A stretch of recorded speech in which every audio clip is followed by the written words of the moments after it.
welcome to a very special episode of Sugar TV. I'm here with none other than Dick and Dom. Hello. Hello, James. You alright? I'm all good. How are you two? Yeah, we're very good. We're very excited to be here. You know, we DJ all over the country.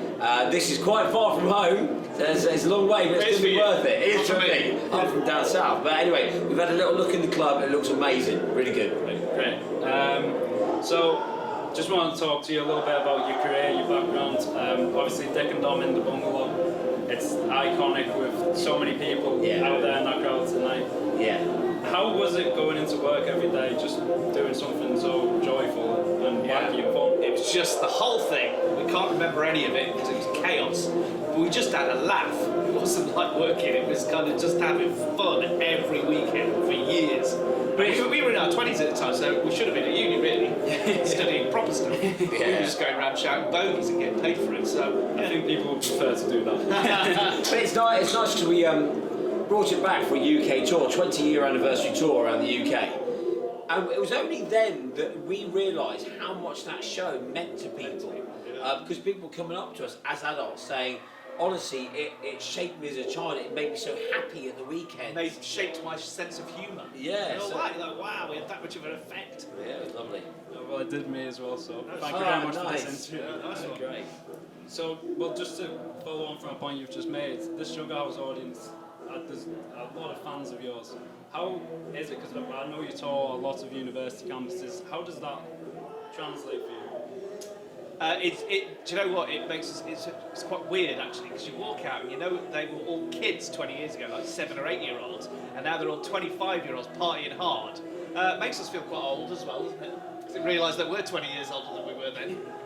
But it's great that there's still that love for it, you know. But it's nice to do the student gigs as well, because we've only just kind of really realised that a lot of the time we get booked and the students who are there have only just left home.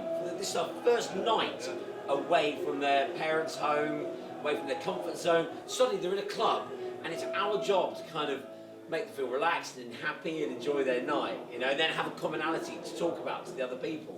So it's a really important job, I think. And then it's really interesting, you then go to the clubs where the students have been there for like 2 weeks, they settled in, they know what to do, they've made their friendship groups, you know? Yeah. Dom, this is just a question specific to you. Yeah. Obviously you do your DIY videos. Yeah. There's a lot of university students that have moved accommodation.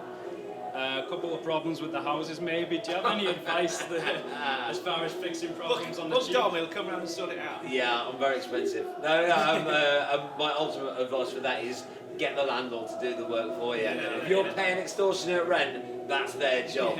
And also, you know, I've rented places before, and sometimes when you think you're doing a good thing to rent a place and you put a nail on the wall, you try to do things, they'll charge you for it. So you've got to be careful. So yeah, wait till you get your first gaff, and then all you do, my one bit of advice is measure twice, cut once. You only get one go at cutting a bit of wood, measure that twice. Keep watching his DIY channels, you'll learn. So I just wanted to ask you, the jump from TV to DJing, that's a pretty big jump. What provoked that? Yeah, a lot of people ask us that, but when we used to share a flat, we used to rent a flat back in the day, when we were like 18, 19 in London, when we first started on the BBC. And one of our hobbies was mixing music, you know, so we used to have vinyl decks in the living room. Instead of watching TV, we just stick the decks on at night and kind of practice how to vinyl mix. This is like back in the 90s. That's showing our age now. So we got to a point where we'd left kids' TV. We went, do you know what? Let's carry on the DJing thing. And it's kind of, we started off just doing a few gigs just for a laugh, but actually it just went woof. There's just gig after gig after gig. Because, you know, that age group around partying, now all the kids that used to watch us. But it's been nice to do a spectrum of different DJ sets, so we can do our kind of family sets at festivals, which are nice, suits everyone, and then we do our the student sets, again, a little bit more commercial, but then we're also getting booked for like proper underground drum and bass nights, which is for us just the ultimate dream, because you go there and people are, you can tell it's serious because no one's filming on their phones. They don't really care about, you know, you're the guy from the telly, they just care about the music. And you've got to crack a beat though, that's the dream. It really is. I'm sure plenty of people would love to see you. That would be random, wouldn't it? Well, we're working on it for 2024, so hopefully we'll get some bookings there. I mean, that is the absolute dream. Residency in Ibiza. Actually, we always said it'd be really nice our ultimate dream would be to open a bar in Ibiza called Bungalow. And you know, it's a bit like the set of the bungalow inside. That'd be amazing. Just need a few million quid if anyone's got any. Circle your calendars for 2024. You're on about possibly opening a bar. If you were to open a bar, your drink of choice? Vodka Rebel. Don't think Drink of choice. I quite like an espresso martini. so. I'm really into that Dangerous though. because Can't they're more. really tasty. They taste really damn good. And you always think, there wasn't much in that glass. I'll have another one. Gone. I'll have another one. And Sonny, when you have 5 or 6, you're absolutely smashed. So vodka martini. Just wine for me. Not on a night out. Oh, on a night out, yeah, because I don't drink spirits anymore. I just drink beer or wine. Rum. That's good. When we do the drum and bass nights, we drink rum, and it's like rocket fuel. So rum or martinis? Rum and martinis.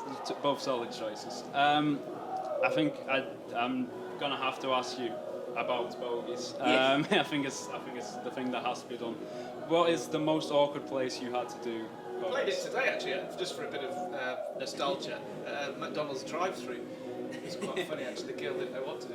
But where's the favourite place we ever played it? I mean, the one at the library always gets a lot of views still on YouTube to this day. Because library should not be saying anything like that. We had a few good reactions in there as well. So the one at the library is always a winner. There was one in a yoga studio in Primrose Hill in London, which is a very posh place in London, and it was there was about 20 people in there, and they take it very, very seriously. So we played yoga bogies, or yogis as we called it, and we went in there, and they didn't show it, but one woman stood up and went, "I'm going to have to stop this session, and I'm probably not the only one to ask, what the hell's going on here?" At which point we rolled up our mats and... we had some club. We did it about 250 times that game. So just to finish, I know you're two very busy people tonight. Yeah. both now DJing. If you were to quit and you had to both go out to one final song together, What if we were going to die, you mean? Yes. funeral song, a final DJ set song, or the dream song of choice. I think it's probably the one we play, actually. It's probably the one we play, because it's by one of our favourite dance bands. Should we keep you in suspense? Let you... No, we'll say it. I can tell you, because it's The Prodigy. Okay. And it's Voodoo People, but it's a Pendulum remix. It's proper hard drum bass. And it's always been one of our favourite tracks. We use it at every DJ gig we do. It's always the last tune. Although there are some good new ones coming up, like, Chasing Status, Badadam is an absolute blinder. Play that tonight. But yeah, I think you're right. Prodigy is the ultimate send-off. Well, thank you very much for the interview. Hopefully all will go well tonight. We're very excited to see you. I expect to see you on TV soon. Very good interview. Yes. Thank you very much. Thank you again on behalf of Lancaster University, just for coming to our club and performing. We're very excited to see you. Cheers, Mark. Cheers all! Thank you so much.